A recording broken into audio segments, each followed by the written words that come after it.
လူတယောက်ကရေတဘူးကိုကိုတောင်တကားစီပစ်ပေါက်လိုက်တယ်နောက်တစ်စက္ကန့်မှာပဲထူးဆန်းစွာနဲ့အဲ့ဒီရေပလင်းဟာရှေးခေတ်စီကိုရောက်သွားခဲ့ပါတော့တယ်ဘီယမ်မကတော့ဒါကိုလောက်ကျန်သူရဲ့တိုက်ခိုက်မှုပဲလို့ထင်ပြီးချက်ချင်းပဲဓာဆွဲကရေပလင်းကိုလက်ပိုင်းပိုင်းလိုက်တယ်စစ်စေးကြီးမှာစစ်သူကြီးကရေတက်တက်ပဲဖြစ်ချောင်းတွေ့ရတော့အကြီးအကျယ်အံ့အားတင်သွားတော့တယ်အဲ့ဒီနောက်ချက်ချင်းပဲနေရန်တဲကနေစားစရာအစားတောက်တွေအများကြီးထွက်လာတော့တာပါပဲဒါကိုမြင်လိုက်ရတဲ့ဘယင်မဟာအရန်ကိုစိတ်လှုပ်ရှားသွားပြီးစစ်သူကြီးကိုစစ်တီတွေစီအစားတောက်တွေချက်ချင်းခွဲပြီးပေးဖို့အမြန်ဆုံးအမိန့်ပေးလိုက်တယ်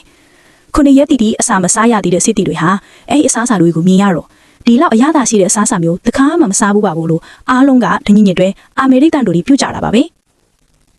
ညရောက်တော့ဘယင်မဟာအဲ့ဒီနေရန်စီကိုတေချလာရောက်စစ်ဆေးကြည့်တယ်ရုတ်တရက်နေရန်ကိုဖျက်ပြီးတစ်ဖက်ကိုရောက်သွားပါလေရောလူတယောက်ကိုမြင်လိုက်တဲ့အခါဘယင်မကလှုပ်တန်သူပဲလူချင်းကဓာတ်နဲ့ချိန်လိုက်တယ်ဒါပေမဲ့အဲ့ဒီလူလက်ထက်ကခောက်ဆွဲကိုမြင်လိုက်ရတော့ဘယင်မဟာအရန်ကိုစားချင်စီပြင်းပြလာပြီးတတွဲတွေအဆက်မပြတ်မြူချနေမိတယ်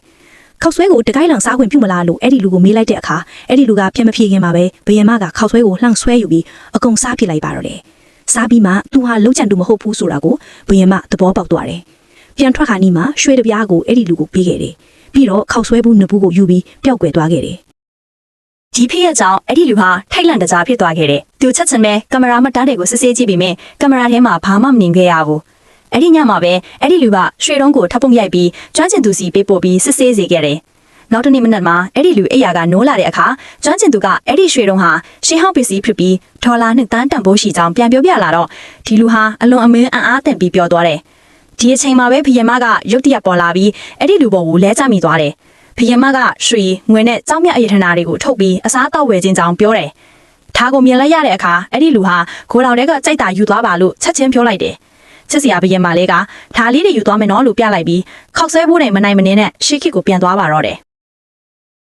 အပြန်အလှန်တိကျွမ်းလာတော့မှဘီယမဟာရှေးခေတ်ကလာသူချစ်ကြောင်းအဲ့ဒီလူသိလိုက်ရတယ်မျက်နှာချင်းဆိုင်မှာအလွန်လှပတဲ့ဘီရင်မလေးကိုကြည့်ရင်အဲ့ဒီလူဟာဘီရင်မကိုနင်းနဲ့ဆိုင်ဆိုင်ချစ်ခင်ဆွဲလန်းသွားခဲ့တယ်။အဲ့ဒီအချိန်ကစပြီးအဲ့ဒီလူဟာခင်မီပစ္စည်းတွေနဲ့ဘီရင်မကိုမကြာခဏကူညီခဲ့တယ်။သူဟာရေပိုက်ကိုအသုံးပြုပြီးရှေးခေတ်စီကိုရေအမြောက်အများပို့ပေးခဲ့တယ်လို့ခင်မီတဲ့အရသာရှိအစားအစာတွေကိုလည်းဘီရင်မကိုကျွေးခဲ့တယ်။ဒါပေမဲ့တနေ့မှာဘီရင်မက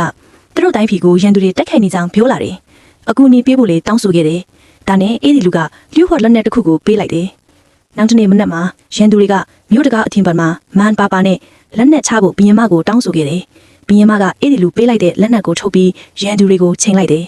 ။ရန်သူတွေကဘယ်လေးကမှအဲ့ဒီလောက်အဝေးကိုမရောက်နိုင်ဘူးလို့ထင်ပြီးဘီယမကိုရေမောလောင်ပြောင်နေကြတယ်။ရန်သူတွေဟာဘီယမကိုလောင်ပြောင်ရင်းရေမောနေတော့မှပဲဘီယမဟာမြားကိုပစ်လွတ်လိုက်တယ်။မြားဟာချက်ချင်းပဲရန်သူတို့ကိုလဲကျစေခဲ့တယ်။နောက်ဆုံးမှာတော့